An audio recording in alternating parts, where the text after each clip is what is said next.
আহিন সম্মানিত সাংবাদিক ভাই বোনেরা, আমার সহকর্মীরা, আসসালামু আলাইকুম। আশা করি আপনারা ভালো আছেন। আপনারা জানেন যে প্রতি বছর পুনর্ভর্তি করতে হয় আমাদের বাচ্চাদের। সারা বাংলাদেশে এটি একটা বিশাল জনদুর্ভোগ। আমাদের দেশের অধিকাংশ মানুষ মধ্যবিত্ত, নিম্ন মধ্যবিত্ত। একমাত্র স্বপ্ন হচ্ছে বা একমাত্র সম্পদ হচ্ছে, তাই আমরা একেবারে নিঃশেষ হয়ে যাচ্ছি। ঘরে ঘরে হাহাকার। মধ্যবিত্ত, নিম্ন মধ্যবিত্তরা চলতে পারছে না, কিন্তু কিছু বলতেও পারছে না। বাজার ঘাট না করুক, নিজে একটা দামি পোশাক না কিনুক, কিন্তু বাচ্চার স্কুলের বেতন আর পুনর্ভর্তি ফি দিতেই হয়, কারণ আমাদের যে বাচ্চাটা ছাড়া আর কিছুই নাই। আর এই আবেগের কারণে আমাদের প্রতি বছর 10,000 কোটি টাকা পুনর্ভর্তির নামে নিয়ে যায় এই প্রতিষ্ঠানগুলো। আমরা এই অনিয়ম এবং অবৈধ ভর্তি ফির বিরুদ্ধে গত 25/12/2026 আমরা জনস্বার্থে একটি রিট পিটিশন করেছিলাম বাংলাদেশ আইন ও অধিকার এই সংগঠনের পক্ষ থেকে। এরপরে আমরা সেই রিটে আমাদের বিবাদী করেছিলাম সংশ্লিষ্ট মন্ত্রণালয়ের, অর্থাৎ শিক্ষা মন্ত্রণালয়ের সচিব, সহকারী সচিব, উপসচিব এবং প্রাথমিক গণশিক্ষা মন্ত্রণালয়, মাধ্যমিক ও উচ্চ মাধ্যমিক শিক্ষা বোর্ডের সবাইকে হাইকোর্ট থেকে, মহামান্য হাইকোর্ট থেকে নোটিশ পাঠানো হয়েছে। এবং আপনারা যারা সাংবাদিক ছিলেন, আপনারা ব্যাপক প্রচারণা চালিয়েছেন, জনসমর্থন হয়েছে এবং সারা বাংলাদেশের বিভিন্ন জায়গায় সভা সমাবেশ, সেমিনার পর্যন্ত হয়েছে। অনেকে বলেছেন ভাই প্রয়োজনে আন্দোলন করুন। যাই হোক, আপনাদের এসব কর্মকাণ্ড সরকারের দৃষ্টিগোচর হয়েছে এবং সরকার নিজেই একটি প্রজ্ঞাপন দিয়েছে, যে প্রজ্ঞাপনে আমরা যে যে দাবি করেছিলাম সেই দাবিগুলো সব মেনে নেওয়া হয়েছে। আমার হাতে সেই প্রজ্ঞাপনটি আছে, যেখানে একটা স্কুল কিভাবে পরিচালিত হবে, এই স্কুলটার প্রধান গভর্নিং বডি কিভাবে হবে, ভর্তি ফি কত হবে, কত টাকা নিতে পারবেন, কি কি ফি নিতে পারবেন, কি কি ফি নিতে পারবেন না, টোটালটা এই প্রজ্ঞাপনে সরকার দিয়েছে। এটি 9 তারিখে সচিব রেহানা পারভিন স্বাক্ষর করেছেন এবং এটা আমরা গতকাল হাতে পেয়েছি, আজকে আপনাদেরকে জানালাম। আমরা আজকে কোর্টকেও সেটা জানিয়েছি যে আমরা একটি প্রজ্ঞাপন পেয়েছি। এর নাম হচ্ছে শিক্ষা প্রতিষ্ঠানে আর্থিক স্বচ্ছতা ও জবাবদিহিতা সংক্রান্ত নীতিমালা 2026।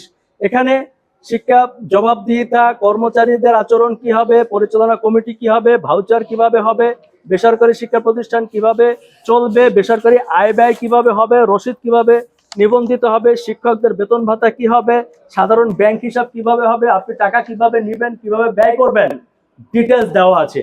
সেখানে 11 পৃষ্ঠার একটি প্রজ্ঞাপন আছে। আপনাদের সবাইকে প্রজ্ঞাপনটি দিব, আপনারা ভালো করে পড়ে নেবেন।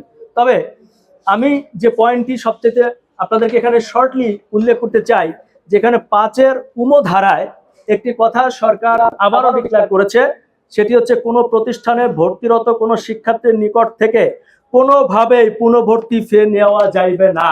অর্থাৎ আমরা যেটা চেয়েছিলাম সেটি স্পষ্ট ঘোষণা দিয়েছে এবং বলেছে কোনোভাবেই নেওয়া যাবে না। তবে টিউশন ফি নেওয়া যাবে। আমরা টিউশন ফি বলতে বোঝাচ্ছি মাসে যে বেতনটা দেন। এখন আপনারা প্রশ্ন করতে পারেন, এই প্রজ্ঞাপন এটি কি বাস্তবায়ন হবে? প্রতিষ্ঠানরা কি এটা মানবে কি মানবে না, সে ব্যাপারেও এখানে নির্দেশনা দেওয়া আছে। এখানে বলা আছে কোনো উপকমিটির মাধ্যমে কোনো ধরনের আর্থিক অনিয়ম বা দুর্নীতি হলে সংশ্লিষ্ট ব্যক্তি ও প্রতিষ্ঠান বা ব্যক্তিবর্গ দায়ী থাকবেন এবং তাহাদের বিরুদ্ধে আনীত বিধান অনুযায়ী আইনগত ব্যবস্থা গ্রহণ করা যাইবে। অর্থাৎ কোন প্রতিষ্ঠান, এখানে আরো একটি ধারায় স্পষ্টভাবে বলা আছে যেন কোনো প্রতিষ্ঠান যদি এই পুনর্ভর্তি ফি পুনরায় নেয়, তাহলে সেই প্রতিষ্ঠানের প্রধান শিক্ষককে বরখাস্ত করা হবে এবং ওই প্রতিষ্ঠানের নিবন্ধন বাতিল হবে এবং তাদের বিরুদ্ধে মামলা করা যাবে। সেটিও এখানে স্পষ্ট উল্লেখ আছে। তার মানে আমি বলতে চাই যে এবার এটি সম্পূর্ণভাবে বাস্তবায়ন হবে। আরো একটি কথা এই প্রজ্ঞাপনে উল্লেখ করা আছে যে অন্য কোনো ভাবে বা অন্য কোনো নামে শিক্ষার্থীদের নিকট থেকে অর্থ আদায় করা যাবে না। আপনাদেরকে আগেই বলেছিলাম যে আমাদের স্কুলগুলো বিভিন্ন ফি নেয়, উন্নয়ন ফি, বিল্ডিং ফি, ফ্যান ফি, এসি ফি, রিলেশন ফি, এবং যারা বাচ্চারা, ছোট ছোট বাচ্চারা যারা স্কাউট সম্পর্কে কিছু জানে না, তাদের কাছ থেকে স্কাউট ফি এবং নানা ধরনের ফি নেওয়া হয়, যেটি বাচ্চাদের উপর বর্তায় না। তাই এই প্রজ্ঞাপনে স্পষ্ট উল্লেখ আছে কোনো অজুহাতে, কোনো নামে, কোনো ফি আজ থেকে আর নেওয়া যাবে না।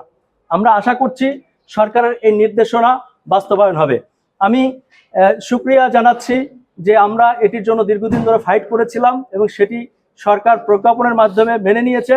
আমরা হাইকোর্টকে অলরেডি অবহিত করেছি যে যেহেতু এটা সরকার আমাদেরকে প্রজ্ঞাপন দিয়েছে, আমরা এটা পরিচালক হয়ে ডিপোনেন্ট হয়ে একটা রিট ফাইল করি। তো এই রিট ফাইল করার পরে আপনারা সাংবাদিক মহল যেভাবে আমাদেরকে সহায়তা করেছেন, যেভাবে এটাকে প্রচার করেছেন, মানুষ এই করেছে, এইটা একটা নলেজে গিয়েছে এবং এই নলেজের ভিত্তিতে আমাদের রিট নাম্বারটা ছিল 1356/2026। গত 9/6/2026 তারিখে মন্ত্রণালয় থেকে একটা প্রজ্ঞাপন জারি। সেই প্রজ্ঞাপনে যেটা বলা হয়েছে, সেই প্রজ্ঞাপনের দফা 5-এ নম্বরে কোনো প্রতিষ্ঠান ভর্তিরত কোনো শিক্ষার্থীর নিকট থেকে কোনো ক্রমেই পুনঃভর্তি ফি নেওয়া যাইবে না।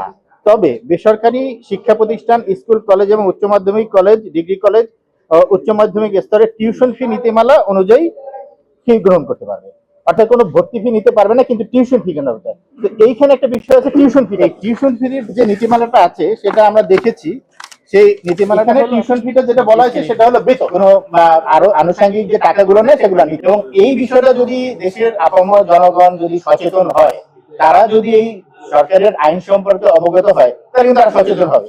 কোনো প্রতিষ্ঠান তখন তাদের কাছ থেকে এই অতিরিক্ত অর্থটা নিতে পারবে না। তো আপনাদের কাছে দাঁড়ানোর উদ্দেশ্য আমাদের এইটি, যে এইটা যাতে সবাই জানো যে সরকার থেকে একটা রুলস করে দিয়েছে। সেই রুলসে বলা হয়েছে যে পুনঃভর্তি ফি নিতে পারবে না, শুধুমাত্র বেসরকারি স্কুল দিয়েছিলাম। একটা হলো পুনঃভর্তি ফি নেওয়া যাবে না এবং মনিটরিং করার ছেলের কথা বলেছি। এই দুটো যেহেতু সরকার আদেশ করে একটা প্রজ্ঞাপনের মাধ্যমে করে দিয়েছে, অথবা আমাদের রিটের যা চাওয়া ছিল তা পাওয়া হয়ে গেছে। এখন এই রিট ইনফ্যাক্সিয়াস হয়ে গেছে, আমরা এটা নট পেস করে নিয়ে নিচ্ছি।